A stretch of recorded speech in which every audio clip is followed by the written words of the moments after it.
So the first discontinuity is jump discontinuity. A jump discontinuity occurs when the curve breaks at a particular place and starts somewhere else.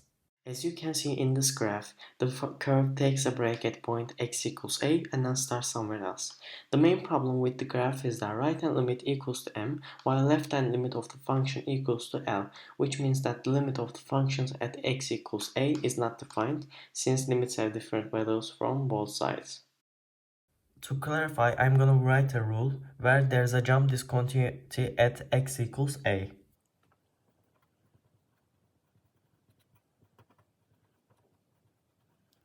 As you can see, a jump discontinuity basically means that limit x goes to a from right hand side is not equal to the left hand side of the limit at that point. So basically, condition 2 is not held here. The second type of discontinuity is called point discontinuity. This discontinuity occurs when the function has a well-defined two-sided limit at x equals a, but fa is not equal to its limit. As can be seen in this graph, right-hand limit of the function is equal to the left-hand limit of the function where x goes to a. However, fa is not equal to its limit, so point discontinuity occurs. So if we need to write a rule, I can write this rule. As you can see, this is actually the third condition. So if a function has a point discontinuity at x equals a, we can say that condition 3 is not held. Let's move on to other types of discontinuities. The third discontinuity is essential discontinuity. An essential discontinuity occurs when the curve has vertical asymptote. And note that we don't say vertical tangent, we say vertical asymptote. As you can see in this graph, there is a vertical asymptote at x equals a, since limits from both sides goes to infinity. As you learned in first videos, the vertical asymptote is the value that causes vertical asymptote is in the denominator and makes the denominator undefined. Let's say the value that makes the denominator undefined is a. So in order to prove a is a vertical asymptote, we will use this rule.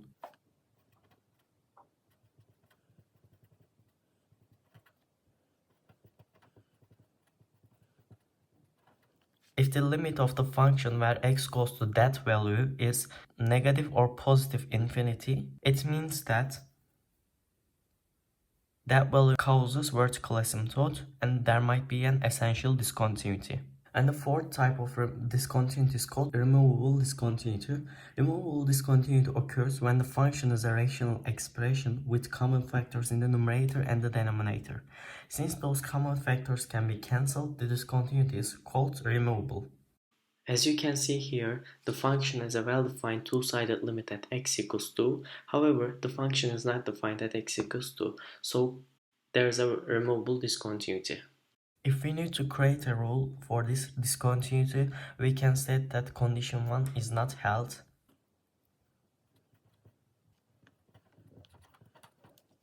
So now let's move on to the other questions. The first question says that, is the function fx is continuous at x equals 2? If not, mention all discontinuities. So what we are going to do is, first of all, we will check the three conditions. And let's check the first one. For the first one, I will check if function is defined at x equals 2. So f2 is 13. So now I'm going to check the second one. For the second one, I will check if the function's limit is defined at x equals to 2. So as you can see, right-hand limit of the function is not equal to the left-hand limit of the function, which means that limit of the function is not defined at x goes to 2. So since condition 2 is not held, we can say that there is a jump discontinuity. And now let's move on to the other question. Does the function fx have any discontinuities? First of all, we are going to check the first condition. We are going to check if the function is defined at x equals 4. And for the second one, we will check the limit x goes to 4. And as you can see, limit right hand limit equals to the left hand limit, so we can say that limit x goes to 4 is defined. And let's check the third condition. f4 equals to the limit of the function where x goes to 4. So since all the conditions are held, we can say that the function is continuous at x equals 4. Let's move on to the other questions. Does the function fx have any discontinuities? When you see those kind of functions, you have to think that we can rewrite this function and there might be a removable discontinuity since common factors can be cancelled, but we don't know. We will check. First of all, I'm going to write the function again. We can write the function like this. And as you can see, there's one common factor and this can be cancelled, and it can be said that the function equals to this. Since there is a common factor that can be cancelled, we can say that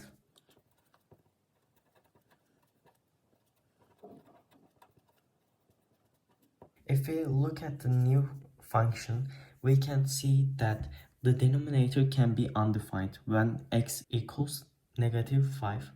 So we are going to check if there is a vertical asymptote.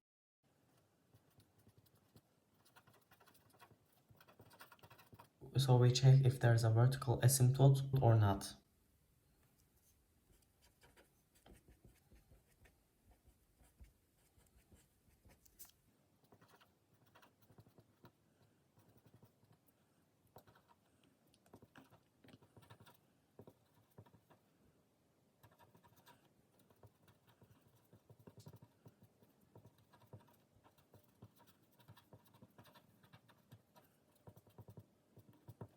So as you can see, we proved that there's a vertical asymptote at x equals -5.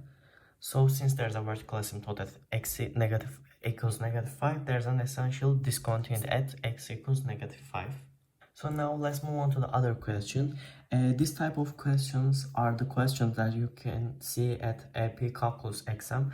This is a common type of question, so listen carefully. For what values of k is fx continuous for all real numbers? First of all, we are going to check the first condition. We are going to find if f1 is defined.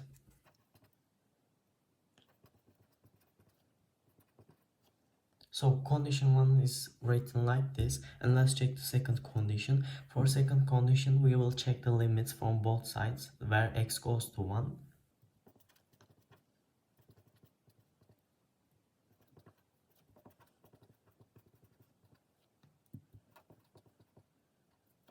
And for the function to be continuous at x equals 1, the right hand limit must equal to the left hand limit, which also means that limit must be equal to the f1. So we are going to check it for condition 3.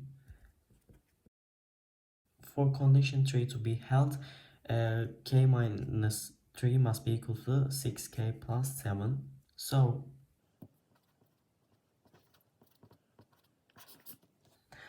for the value where k equals -2, the function is continuous.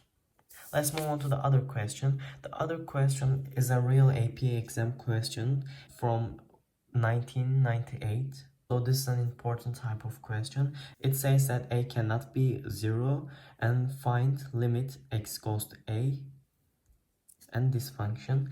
So since if we write a instead of x, we get 0/0, which is undetermined. And we have undetermined if we have undetermined condition, we have to rewrite the function as we did in previous questions in the first videos.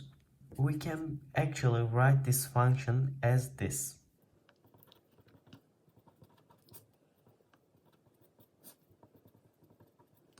So we can cancel the common factors, and we can write the function as this: limit x goes to a 1 over, and then the function can be written as, and if we rewrite this function again, we get 1 over 2a squared, which means b.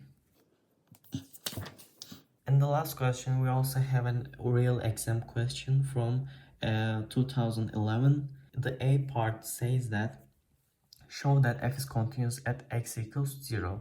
Again, we are going to check the first condition.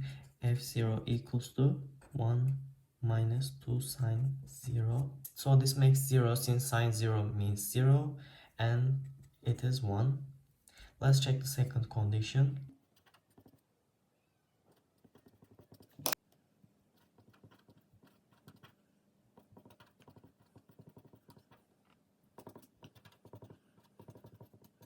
And let's check the third condition. And we all know that the function satisfies the third condition since f0 equals to limit of the function where x goes to 0.